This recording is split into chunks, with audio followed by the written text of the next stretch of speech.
किसी शहर में एक हिंदू पंडित रहता था जो अपनी जिहालत की वजह से लोगों में बहुत मकबूल और मशहूर था।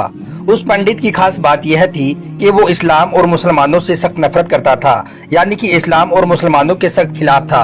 और अक्सर वो बेहुदा सवालात निकालता और लोगों को चैलेंज करता था और कहता था कि मेरे इन सवालों के जवाब दे दो, मैं इस्लाम को मान जाऊंगा और मुसलमान हो जाऊंगा। इस तरह से वो अपनी इस गंदी सोच को दिखाकर मुसलमानों को नीचा दिखाता, जिसको देखकर वो हिंदू पंडित बहुत खुश होता था। इस तरह से उसको अपनी इस जिहालत पर बहुत गरूर हो गया था। इसी तरह से एक बार उस हिंदू पंडित ने 3 सवाल बनाए और मुसलमानों को चैलेंज कर दिया कि अगर कोई मेरे इन 3 सवालों के जवाब दे देता है तो मैं इस्लाम का कायल हो जाऊंगा और इस्लाम को कबूल कर लूंगा। वो सवाल कुछ इस तरह के थे जिनका जवाब बड़े बड़े आलिमों के पास भी मौजूद नहीं था। और इस तरह से उस हिंदू पंडित का डंका एक बार फिर से जोर पकड़ गया। उस हिंदू पंडित के वो 3 सवाल कुछ यूं थे। उसका पहला सवाल तो ये था कि जब आज तक किसी ने अल्लाह को देखा नहीं है तो फिर तुम लोग पहले कलमे में अल्लाह के एक होने की गवाही कैसे देते हो, और तुम ऐसा क्यों कहते हो कि अल्लाह के सिवाय कोई माबूद नहीं है। उसका दूसरा सवाल ये था कि जब हर चीज पर अल्लाह कादिर है और दुनिया में जो कुछ भी होता है वो अल्लाह की मर्जी से होता है, तो फिर दुनिया में किसी बुरी बात के लिए इंसान कसूरवार क्यों कहलाएगा। और उस हिंदू पंडित का तीसरा सवाल ये था कि तुम कहते हो कि शैतान आग से बना है, वहीं दूसरी तरफ अल्लाह कहता है कि कल कयामत के दिन शैतान को जहन्नुम की आग में डाला जाएगा। तो जब शैतान खुद आग से बना है तो उस आग में शैतान का क्या बिगड़ेगा, भला आग पर आग का क्या असर होगा। ये 3 सवाल उस हिंदू पंडित ने मुसलमानों के सामने पेश किए, लेकिन कोई भी उसके इन सवालों के जवाब ना दे सका। इस तरह से करते करते कुछ दिन गुजर गई। एक दिन वो हिंदू पंडित किसी काम से अपने घर से बाहर निकला। अभी वो कुछ दूर गया ही था कि उसका गुजर एक दरवेश के पास से हुआ जो कि जमीन पर बैठा हुआ मिट्टी के बड़े बड़े गोले बना रहा था। जैसे ही वो हिंदू पंडित उसके पास से गुजर रहा था तो दरवेश ने उसको आवाज दी और अपने पास आने को कहा। वो पंडित उस दरवेश के पास में चला आया। दरवेश ने कहा कि सुना है तुम्हारे कुछ सवालात हैं जिनका आज तक कोई भी जवाब नहीं दे पाया है, जरा मुझे भी तुम्हारे वो सवालात बताओ, शायद मैं उनका कुछ जवाब दे दूं। तो यह सुनकर वो हिंदू पंडित बड़े तकब्बुर के साथ मुस्कुराया और कहने लगा कि जब मेरे इन सवालों के बड़े बड़े उलमा जवाब नहीं दे पाई तो तुम दरवेश के पास क्या इल्म होगा। यह सुनकर वो बुजुर्ग दरवेश भी मुस्कुरा दिया और कहने लगा कि तुम अपने सवालात तो बयान करो। अब एक एक करके उस हिंदू पंडित ने अपने सवालात दोहराने शुरू कर दिए।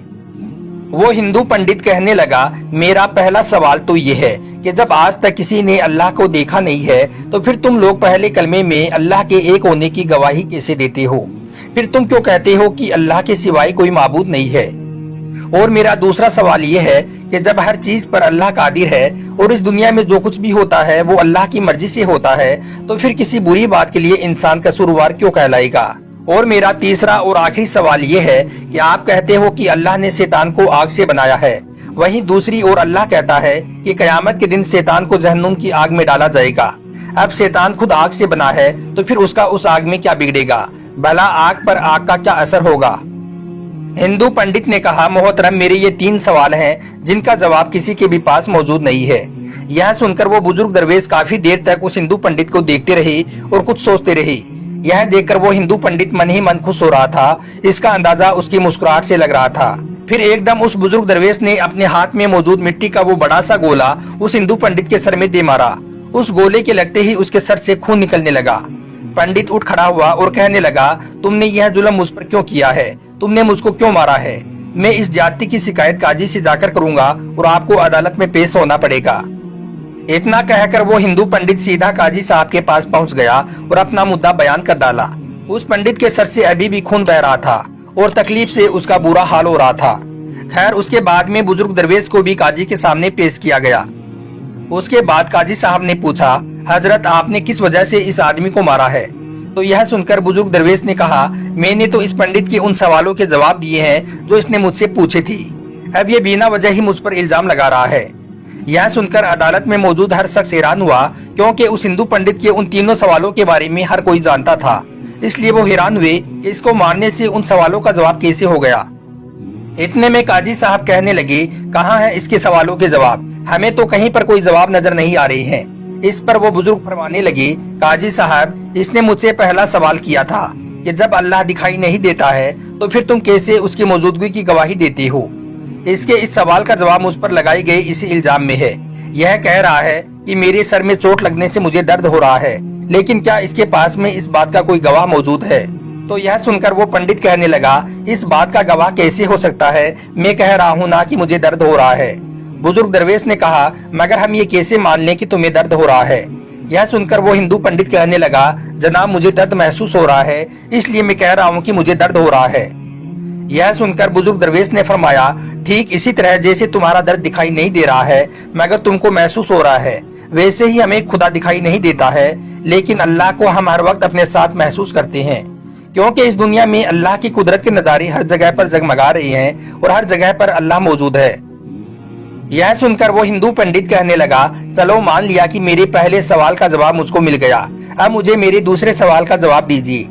यह सुनकर वो बुजुर्ग बोले, तुम कहते हो कि जो भी करता है अल्लाह करता है, तो फिर किसी बुरे काम का कसूरवार कोई इंसान कैसे कहलाएगा? अब तुम्हारे इस सवाल का जवाब भी इसी इल्जाम में मौजूद है जो तुमने मुझ पर लगाया है। जब सब अल्लाह ने किया है तो फिर इसमें मेरा क्या कसूर है? तुमने मुझ पर इल्जाम क्यों लगाया है? अब उसके दूसरे सवाल का जवाब भी उसके सामने था। यह सुनकर वो हिंदू पंडित कहने लगा, अच्छा मान लिया कि मुझे मेरे दूसरे सवाल का जवाब भी मिल गया, लेकिन क्या आपके पास में मेरे तीसरे सवाल का जवाब मौजूद है? वो बुजुर्ग दरवेश कहने लगा कि तुम्हारा तीसरा सवाल ये है कि शैतान आग से बना है और अल्लाह कहता है कि कयामत के दिन शैतान को आग में डाला जाएगा, तो उस आग में शैतान का क्या बिगड़ेगा? आग का आग पर क्या असर होगा? अब तुम ये बताओ कि तुम किस चीज से बने हो? वो हिंदू पंडित कहने लगा, मैं मिट्टी से बना हूँ। तो यह सुनकर बुजुर्ग दरवेश पूछने लगा कि वो गोला जो मैंने तुम्हारे सर पर मारा था वो किस चीज से बना था? तो पंडित कहने लगा कि वो भी मिट्टी का बना हुआ था। इस पर बुजुर्ग ने कहा, बिल्कुल ठीक, जैसे तुम मिट्टी से बने हो और वो गोला भी मिट्टी से बना था जिससे तुम्हारा सर फट गया है। अब अगर तुम ये कहते हो कि शैतान आग से बना है और कयामत के दिन जब उसको जहन्नुम की आग में डाला जाएगा तो उस आग का शैतान पर क्या असर होगा? तो इस तरह से तुम्हें भी मिट्टी के गोले से कुछ नहीं होना चाहिए था, लेकिन तुम्हारा तो सर जख्मी हो गया। बिल्कुल ऐसे ही कयामत के दिन दोजख की आग शैतान को जलाकर रख देगी, शैतान को तड़पा कर रख देगी। वो हिंदू पंडित यह सुनकर बहुत हैरान हुआ, और यही नहीं बल्कि उस अदालत में मौजूद हर शख्स यह सुनकर बहुत हैरान था कि किस तरह से एक बुजुर्ग दरवेश ने एक हिंदू पंडित को लाजवाब कर दिया। इसके बाद वो हिंदू पंडित कहने लगा, मैं इन कामों से अभी अल्लाह से तौबा करता हूँ और अल्लाह पर ईमान लाता हूँ। उसके बाद में वो हिंदू पंडित वहीं अदालत में कलमा पढ़कर मुसलमान हो गया। बेशक अल्लाह की जात बहुत बड़ी है, अल्लाह जिसको चाहे जहाँ पर चाहे हिदायत दे दी, अल्लाह जब चाहे किसी को बख्श दे, अल्लाह हर चीज पर कादिर है।